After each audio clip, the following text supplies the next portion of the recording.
Are IPL and BBL the same thing? The answer is yes. So IPL stands for intense pulse light and BBL stands for broadband light. Both of them are essentially bright lights that have filters, and we can use these devices for any number of things. The most common uses are to treat red spots and brown spots in the skin, as well as laser hair removal. So IPL and BBL are just really, really bright lights where we can adjust the pulse duration as well as the pulse energy, and we can apply different filters to that light to achieve different effects. So that is what IPL and BBL are.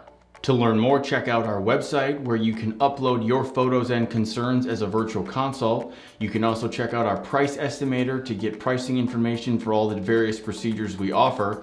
And finally, if you'd like to have your questions answered on a future podcast or Q&A video session like this, please leave a message on our SpeakPipe. You can go to our blog page and our SpeakPipe is located there. Thanks for listening.